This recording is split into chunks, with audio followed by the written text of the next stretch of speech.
So hello there everyone, welcome back to Media 13. My name is Jordan and I hope you're all having a great day. Real quick before we begin today's video, I want to stress more than ever that whatever I'm saying in this video is my opinion. You may completely disagree with absolutely everything I say and that is completely fine. I get that you maybe don't like the character I'm talking about, I get that you maybe think he's a poorly written character. Please just try and be civil about it because today we're looking at the death of Kylo Ren. Now, over the last two videos, I think it's fairly safe to say that I've covered some fairly controversial topics as far as Star Wars goes. If you'll remember, I talked about why I love Rey Skywalker maybe about a month ago, and then maybe around 2 weeks ago, I looked at Finn's arc in The Last Jedi and defended Canto Bight, which, let's be real, not a lot of people have done. So with both The Force Awakens and The Last Jedi being done, it had me thinking, why do I make two videos on a trilogy of 3 films? Now you'll know if you've seen them that both of the previous videos weren't highlighting the film as a whole, rather looking at one respective character from each of them. We're continuing on with that trend today, and let's be real, you can't go 3 films and not talk about the antagonist once, can you? Kylo Ren is not my favourite character in the sequel trilogy, but arguably has one of the most complete character journeys in that trilogy of films, next to the likes of Rey and Finn. But first, as is necessary with these videos, let's get some context. Kylo Ren, aka Ben Solo, aka Stan Twitter's baby, is introduced to us in The Force Awakens as a brooding villain, dark and mysterious, with a past that is hinted at as important in his very first establishing scene. To the audience, Kylo is outed by Supreme Leader Snoke as Ben Solo, the son of both Leia Organa and Han Solo. This immediately sets up suspense, allowing the audience to wonder what made him change, what brought this legacy character to the opposite end of where we expect him to be.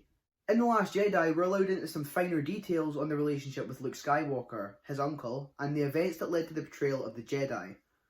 Apparently, after sensing Snoke's effect on the boy, for a split second Luke acted out of darkness, thinking he'd stop it before anything began.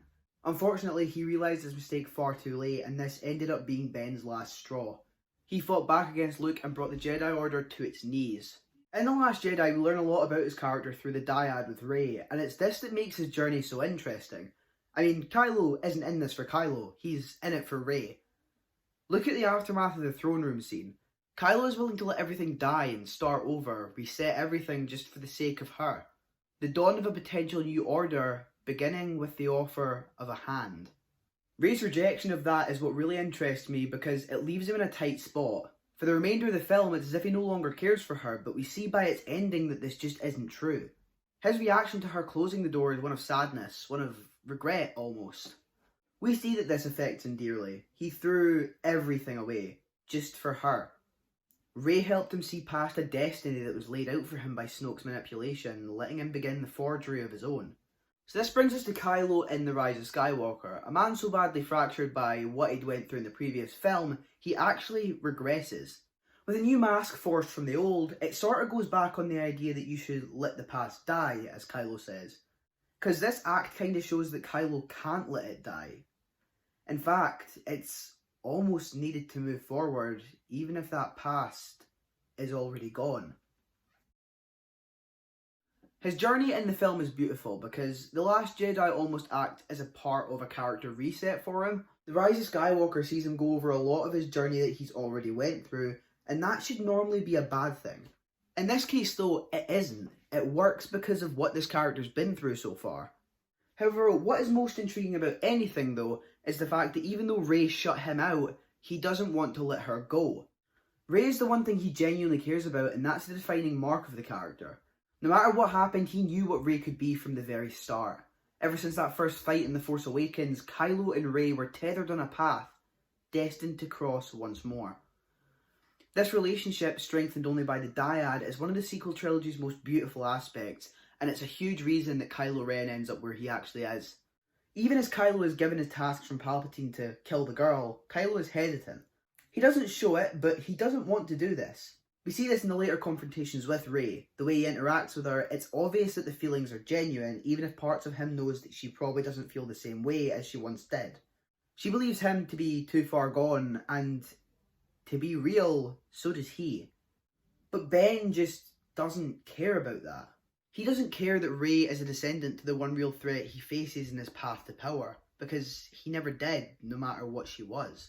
Now, this is one thing that I see more than anything else, and to be honest, it does actually annoy me.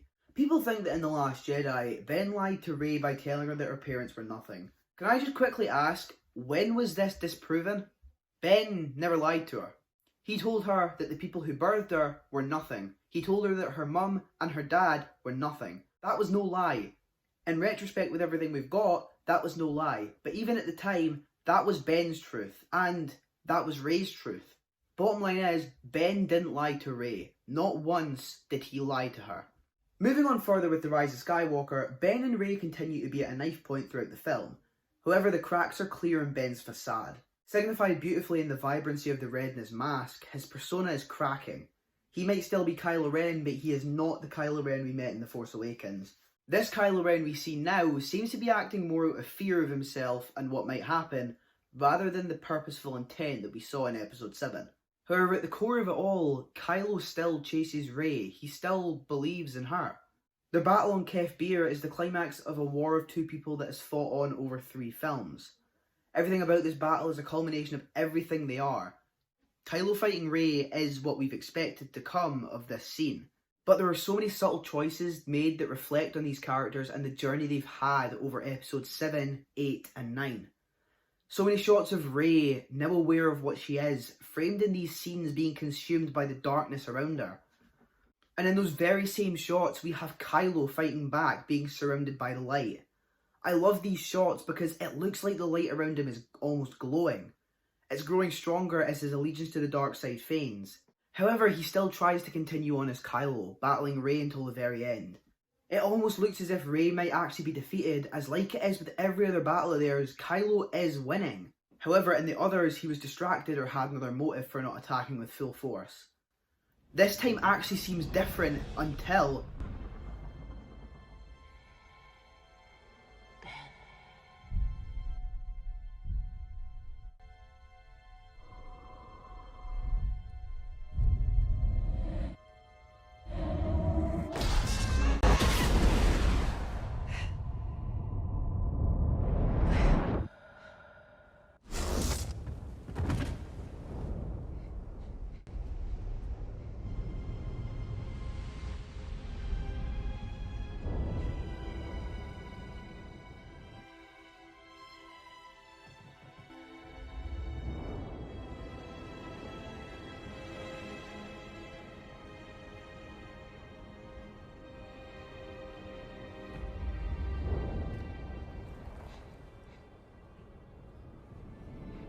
I did want to take your hand. Ben's hand.